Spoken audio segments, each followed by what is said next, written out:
get a couple of thoughts for you guys. And so many.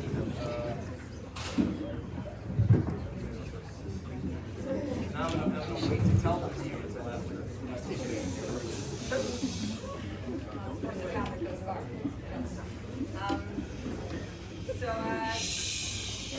We spend a lot of time in camp thinking about Jewish history and the context of Jewish history. And those of you who know me well and have worked with me at sort of the highest levels of thinking about what Topni looks like, and those of you that have been in camp for a million years and we've worked together in all the different ways we have, know how much I appreciate thinking about who we are in the context of what's happened to us before.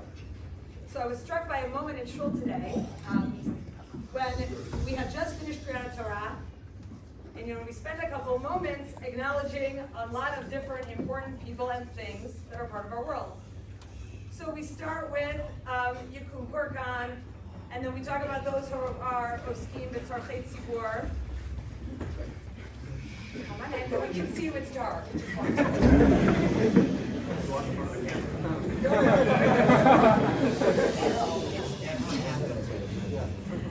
And then we go from there to talking about Tefillah L'Shlom HaMedina, which I think always meant some things to our generation, but definitely doesn't mean what it means now. And when we talk about asking HaKadosh Baruch Hu for Simchat Olam Liyoshvea, it means something different than it's ever meant before. There's no question about it. And then we go from there into Tefillah L'Chayalei Tzahal,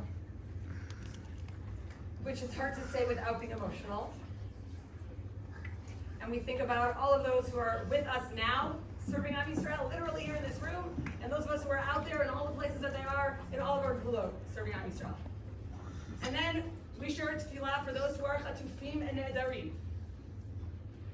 And the heaviness of the moment in standing in shul is very, very palpable. Everybody feels it, because it's our reality now that we are living. And but a moment later, the Chazan returns to the normal tune and sings Av Harachamim. Av Harachamim, for anybody who knows, is our elegy, it's our memory of the Jewish communities that were destroyed during the Crusades. And it's part of our tefillah every week, right? We say it every Shabbat. And it's our moment to recognize those who died al Kiddush Hashem in the period of the Crusades. It's very specific, actually, to the period of Crusades, but it's taken on a piece of our national memory that we remember other tragedies that have happened also. And I was struck when I was standing in shul this morning and having this experience of these sort of two different opposing moments, what it means to be living now in this moment of history. We are in an active historical moment. And it's a tremendous zechut to be living in that moment. Those of you who took a year of your life to come and learn here, and this became your moment that you were thrust into, it's a tremendous zechut. And those of you that lived here and grew up here, or chose to be here and chose to serve your people some way or another, it's a tremendous zechut to be in this moment of history. And I think that message of what it means to be in the moment, to seize that moment, to be miguyas to the moment, right? To be part of what is the effort to, all the Jewish people, each of us has a job. Every one of us, no matter where you are and what you're doing, has a job here now. And that job is something you're completing every day in whatever you're doing, whether it's learning Torah, whether it's volunteering, whether it's going to high school. Whatever that is, you are finding ways to help the moment that we're in. And you will continue to do that as you think and plan for the coming months and in the future. But when I reflected on sort of that dichotomy, I was reminded what a tremendous zechut it is to live and feel the words that we say, and not just experience them with memory, or not even really think about what they mean, right? How many times have we said Avarachmim and don't even know really what it's about?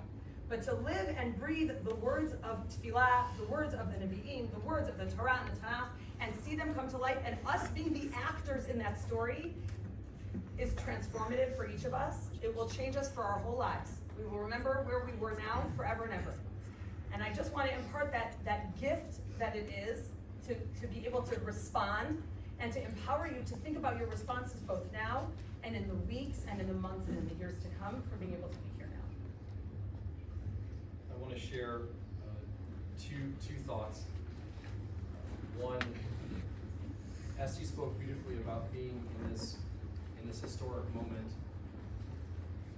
My mother, who I draw a lot of strength and wisdom from, my mother said to me when COVID started, we were talking on the phone, I was standing outside of my house, 4 doors down on the street, and she said to me, Yaakov, you've lived a very privileged life. You got 40 good years, and no one had any idea what was going to happen during COVID. A global pandemic. They haven't had one since the turn of the century, give or take, 100 years ago.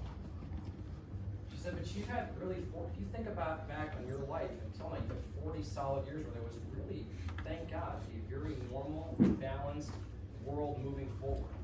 That world got rocked by a global pandemic, and now the Jewish world, and honestly, the fight for democracy and freedom at large, we are at war, and this is a very big moment. And I think that one of the things that makes me proud is that and you know me pretty well, I'm on a soapbox at camp about how we're fighting apathy in the world and we're fighting Generation Marshmallow, and we've got to raise everybody up and we've got to get people to start to develop grit and resilience. This is that time now. That's what's happening right now. This is not a small matter. This is a very big deal what's going on. It's really heavy. And I'm empowered by the fact that all of you are, like Esty said, are here and you're continuing to learn Torah. And I'm not making any comments about people that went back home, because we'll talk about Jewry worldwide in a moment. That's point number 2.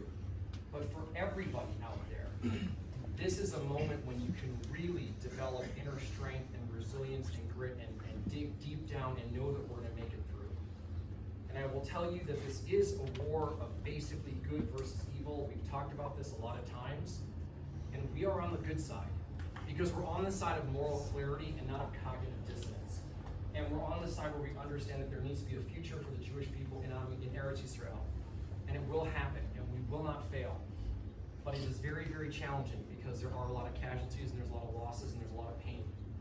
But together, we can get through this. And that's point number 2. Last night I had the salute of being here at Shirat David for Friday night davening, and I just talked to Rav Shlomo a minute ago, who obviously was a guest of ours this past summer second session, which was amazing. I spoke to him for a couple of minutes. I said, we're having this event at your shul. He was so happy to hear that. I said, the davening was really so chazak last night. It was amazing. And I just stood with all of you when we sang Achenu. That was the best version of Achenu I've ever sung. And as a kid, I was involved in B'nai Kiva and NCSY for a lot of years, and they sang that song in NCSY a lot, and I have all these memories of singing as a child. I'm thinking to myself, yes, we're all here together on the Shabbaton in City X, Indianapolis, Cincinnati, Columbus, wherever. It's very pretty. But now it takes on a whole new meaning. And I'll tell you something else, by the way. Across the world, that's what's going on. If you think you're alone, you're not alone. You're never going to be alone. We are never going to be alone. Because Jewry worldwide is going to unite over this issue, and together we will move forward. We are a powerful nation. We are a very powerful people. We will not be destroyed. We will not be struck down. And we will carry this forward. There's a lot of fear out there. There's a lot of fear out there. Do not be afraid. There is nothing to fear.